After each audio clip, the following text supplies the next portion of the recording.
Assalamualaikum warahmatullahi wabarakatuh. Waalaikumsalam warahmatullahi wabarakatuh. Baik anak-anak, untuk pembelajaran pada pagi hari ini, kita akan belajar masih pada bab yang sama, bab 3, mengenai perumusan dan pengesahan Undang-Undang Dasar Negara Republik Indonesia tahun 1945. KD-nya masih sama ya, karena masih pada bab yang sama, kita masih belajar mengenai menganalisis kesejarahan perumusan dan pengesahan Undang-Undang Dasar Negara Republik Indonesia tahun 45. Namun, pada pertemuan kemarin, sebelumnya kita sudah membahas mengenai perumusannya. Untuk pertemuan kali ini, kita membahas mengenai pengesahannya.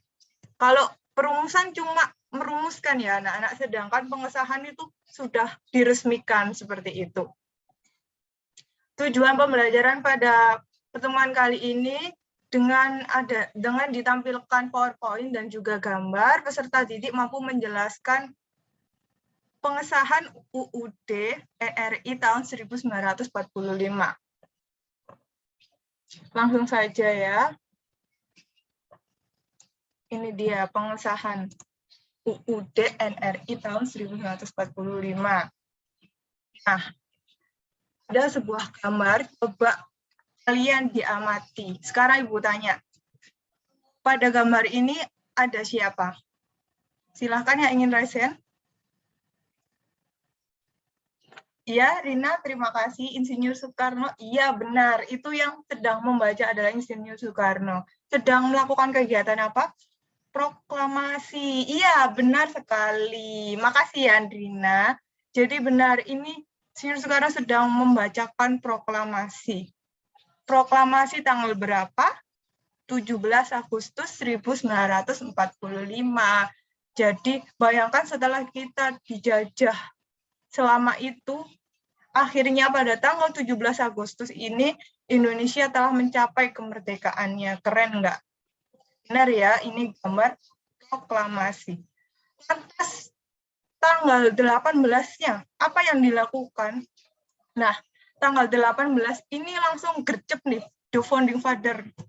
Sangat keren sekali ya anak-anak, tanggal 18-nya langsung melakukan sidang untuk melakukan pengesahan UUD yang akan kita pelajari pada hari ini.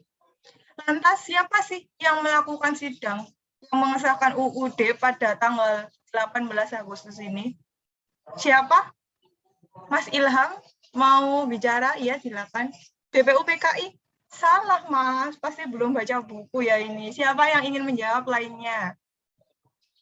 Oh iya, iya benar sekali.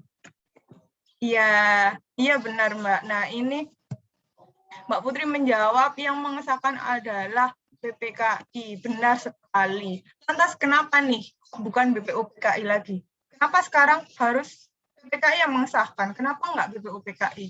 Ini dia alasannya anak-anak, karena tugasnya BPUPKI itu sudah selesai, karena tugasnya itu hanya merumuskannya saja sebelum merdeka. Kemudian setelah merdeka, tugasnya PPKI lah yang melanjutkan mempersiapkan negara Indonesia itu.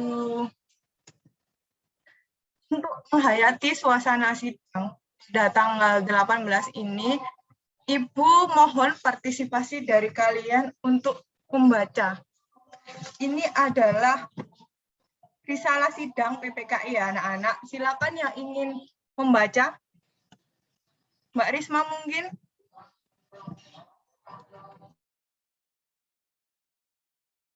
Iya, Bu. Saya, Bu. Iya, silakan dibaca. Yang paling atas dulu ya. Anggota Otto Iskandar Dinata. Berhubung dengan keadaan waktu, saya harap supaya pemilihan presiden ini diselenggarakan dengan aklamasi dan saya majukan sebagai calon, yaitu Bung Karno sendiri. Tepuk tangan. Yeay. Terima Kemudian kasih ya. Ya. Bisa dilanjutkan? Siapa yang ingin melanjutkan? Mbak Lita mungkin? Saya, Bu. Iya, silakan dibaca. Ketua Soekarno. Tuan-tuan, banyak terima kasih atas kepercayaan tuan-tuan, dan dengan ini saya dipilih oleh tuan-tuan sekalian dengan suara bulat menjadi Presiden Republik Indonesia. Semua anggota berdiri dengan menyanyikan lagu Indonesia Raya. Sesudahnya diserukan, hidup Bung Karno, hidup Bung Karno, hidup Bung Karno. Iya, terima kasih ya Mbak Lita. Sekarang giliran Bu Nala ya yang membacakan. Anggota Oto Iskandar Dinata. Begini. Pun untuk memilih wakil kepala negara Indonesia, saya usulkan cara yang baru ini dijalankan. Dan saya usulkan Bung Hatta menjadi wakil kepala negara Indonesia. Semua anggota berdiri dengan menyanyi lagu Indonesia Raya, sesudahnya diserukan, hidup Bung Hatta, hidup Bung Hatta, hidup Bung Hatta. Nah, jadi seperti itu anak-anak suasana sidang pada tanggal 18 Agustus. Keren sekali ya. Karena The Founding Father ini langsung segera mengadakan sidang sehari setelah kemerdekaan.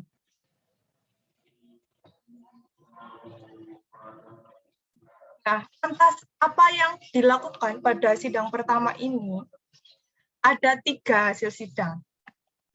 Ini ada gambaran suasana sidangnya ya anak-anak seperti ini. Hasil sidang BPKI tanggal 18 Agustus 1945 yang pertama adalah 1A. Mengesahkan UUD NRI 1945. Ini fokus yang akan kita pelajari pada hari ini ya anak-anak, pada pengesahan UUD-nya. Namun hari itu juga ada 2 hasil sidang lain. Yang pertama, menetapkan Insinyur Soekarno sebagai presiden dan Muhammad Hatta sebagai wakil presiden Republik Indonesia. Selanjutnya, ini ada foto dari Insinyur Soekarno dan juga Muhammad Hatta. Pasti sudah kenal ya kalian karena famous sekali nih. Sudah sering dipelajari sejak SD. Selanjutnya ada hasilnya yaitu membentuk Komite Nasional Indonesia Pusat. Komite Nasional Indonesia Pusat ini anak-anak biasa disebut KNIP singkatannya. KNIP ini tugasnya adalah membantu Presiden memberikan nasihat-nasihat. Anggotanya itu adalah dari pemuka dari berbagai bagian, dari berbagai golongan begitu anak-anak. Tapi kita tidak akan fokus kepada itu ya. Kita fokusnya adalah mengesahkan ini. Sebentar.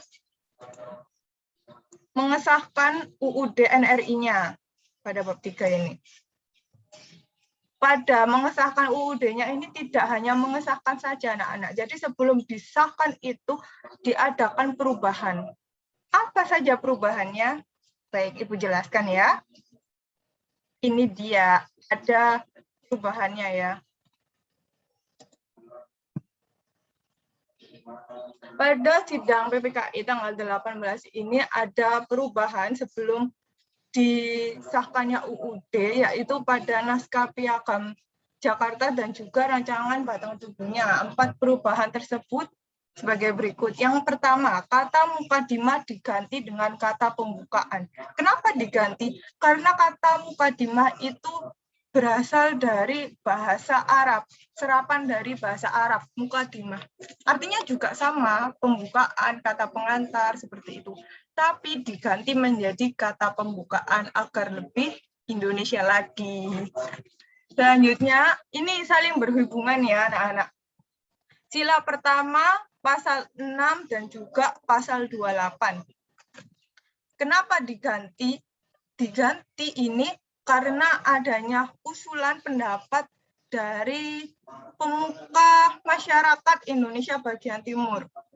Mereka mengusulkan untuk mengganti naskah Piagam Jakarta yang ada pada ini ya. Ketuhanan dengan kewajiban menjalankan syariat Islam bagi pemeluk-pemeluknya. Ini diganti menjadi ketuhanan yang Maha Esa.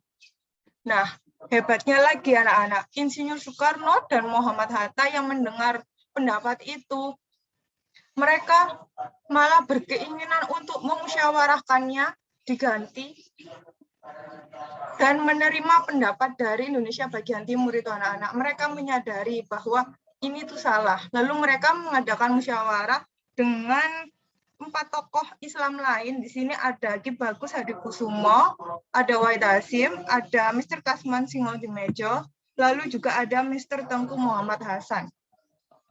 Mereka bermusyawarat dan menghasilkan ini.